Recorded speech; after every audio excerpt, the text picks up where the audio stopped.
tutti, sono Barbixenex e benvenuti ad una nuova puntata del Cinecaffè. Ormai sembra quasi una pubblicità questa marca, no? Ora li contatterò. Il Cinecaffè è quella rubrica in cui parliamo di alcuni argomenti per quanto riguarda il mondo cinematografico. Non sono tanto quei video in cui io vi svelo qualcosa, ma più che altro una chiacchierata un po' da fan, da interessati. Voglio proporre degli argomenti in cui io magari vi posso dare una mano, però vorrei anche sapere molto le vostre idee, perché si tratta di argomenti in cui possiamo discutere. Oggi vi parlerò di un tema che vi è interessato tantissimo, ovvero degli Oscar. Come funzionano gli Oscar? Vince sempre il film più bello? Prima di iniziare a parlare di questo argomento sono un po' curiosa di sapere se per voi c'è qualche film premiato all'Oscar che proprio non vi aveva convinto, perché io ne ho tantissimi. Primo fra tutti La Grande Bellezza, che per me è un no, però so che molti di voi non saranno d'accordo. Oppure Birdman, altro film però sono un po' curiosa delle vostre voci fuori dal coro. Non insultatevi qui sotto, insomma rimangono sempre dei pareri. Quei film continuano ad avere un Oscar. Prima di iniziare, se vi piace il mio canale e vorreste supportarmi, potete farlo iscrivendovi al mio canale, mettendo un like, lasciandomi un commento qui sotto, e sono piccole cose che aiutano tanto il mio canale a crescere, quindi grazie mille se le farete. Iniziamo subito a parlare degli Oscar.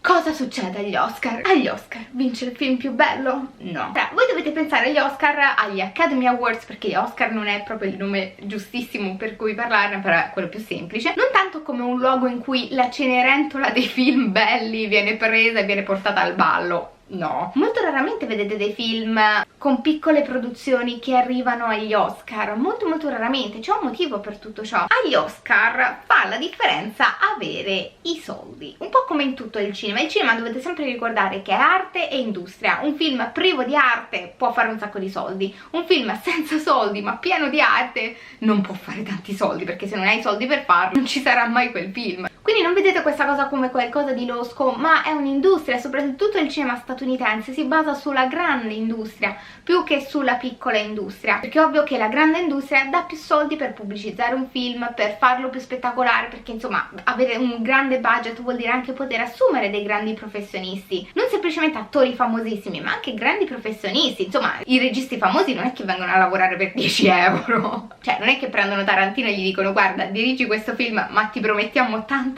visibilità. Insomma sono dei lavori, ci sono tanti soldi in ballo. Chi è che vota agli Oscar? Tanta gente. A far parte dell'Academy ci sono tante persone, tra cui quelli che in precedenza hanno vinto e tutte queste cose. Ci sono solamente professionisti che sanno effettivamente di cinema? No, ci sono tante persone che votano, e la cosa è diventata ancora più complessa soprattutto ultimamente, perché dall'epoca proprio della Grande Bellezza non era più obbligatorio per coloro che dovevano votare in qualche categoria vedere tutti i film nominati. Quindi che vuol dire? Che tra il miglior film straniero io, se fossi parte dell'Academy, potevo votare un film che magari era l'unico che avevo visto, oppure non avevo visto nessuno perché sono stata a casa a mangiare popcorn guardando Netflix. Già questo è un grande problema, perché votare qualcosa che non hai neppure visto tutti gli altri, insomma non è che per forza sia obiettiva. E quindi qui c'è un problema. Immaginatevi 5 film che concorrono per la stessa categoria. Non è obbligatorio guardarli tutti e 5, quindi come si attira attenzione sul proprio film? Molto spesso accade attraverso delle feste, degli eventi per far conoscere il proprio film, perché tutti questi eventi portano attenzione su quel film e magari invogliano qualcuno dell'Academy a vedere quel film, anziché dire boh, magari sarà una schifezza, magari vedendolo gli piace, oppure magari si ricorda solo quel film e vota quello. Tutte queste cose sono un po' un problema per la qualità, perché come capirete magari quello si è magnato delle tartine al tonno inimmaginabili a quel party e decide di votare il mio film semplicemente perché gli ho portato delle tartine direttamente da Napoli. La qualità non è un requisito fondamentale per gli Oscar.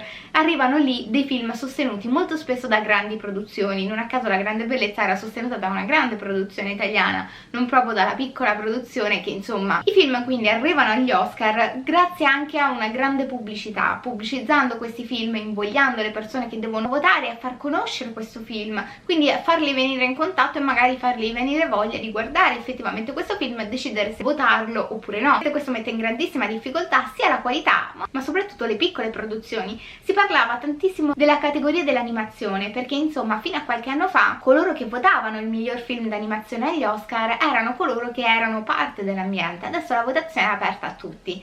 Quindi che cosa vuol dire? Che qualcuno che potrebbe non capire un cavolo di animazione, perché è normale, cioè nel senso, se tu sei un esperto, che ne so, del suono, non è che per forza diventi esperto perché hai fatto un film e ti sei occupato del suono, diventi esperto di film d'animazione. Insomma, non è proprio così. L'aprire a tutti vuol dire che molto probabilmente voteranno il film più noto, infatti raramente viene votato un piccolo film d'animazione, per esempio agli Oscar, la maggior parte delle volte vince Disney, Pixar, perché sono dei film belli, ma anche quelli più chiacchierati, quindi molto più probabilmente avranno visto. Proprio quest'anno con questo cambiamento molte persone pensavano al fatto che probabilmente i film più piccoli di animazione avrebbero un po' subito questo potere, quindi molto probabilmente si sarebbero attaccati. Vedremo come va in quest'anno, non ci sono ancora state le nomination, sono molto curiosa di vedere. Gli Oscar sono votati da tantissime persone e molto spesso, se vedete, ci sono pochi film, quelli più noti insomma, che fanno incetta di nomination e molto spesso anche di premi. Raramente viene nominato agli Oscar un film che non si è visto nessuno,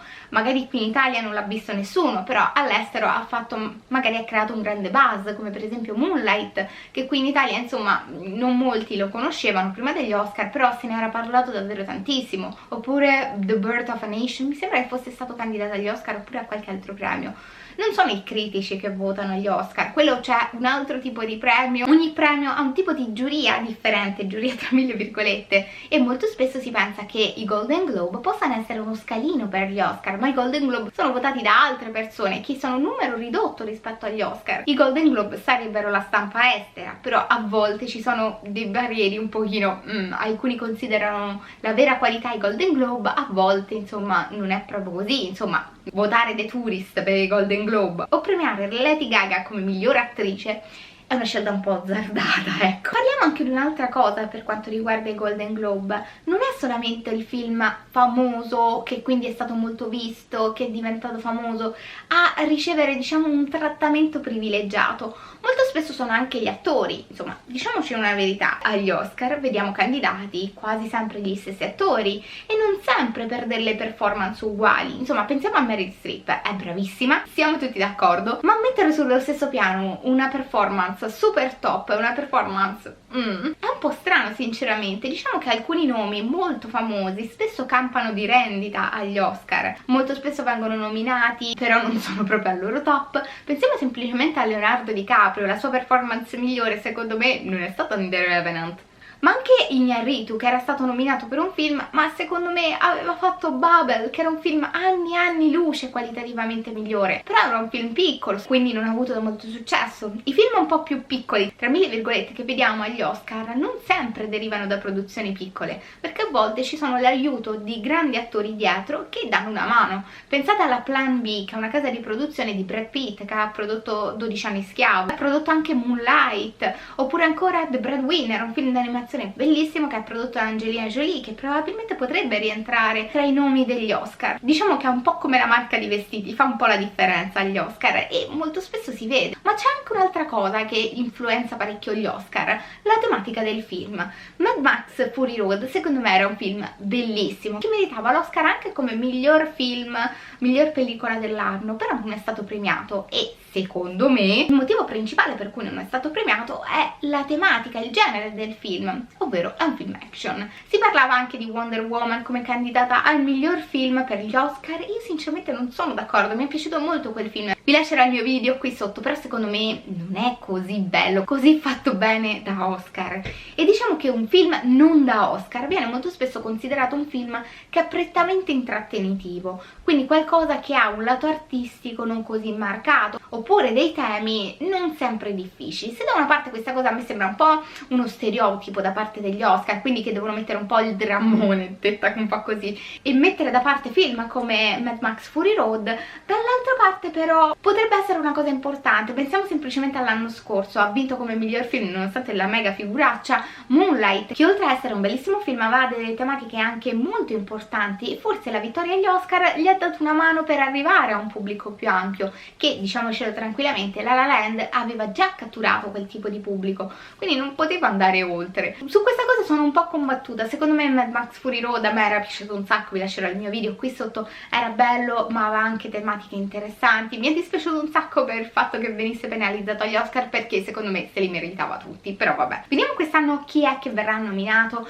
chi secondo me ingiustamente verrà nominato. Onestamente secondo me le nomination dagli Oscar probabilmente saranno un copia e incolla dei Golden Globe e non so, Lady Bird ce la farà ad arrivare agli Oscar? Secondo me merita gli Oscar?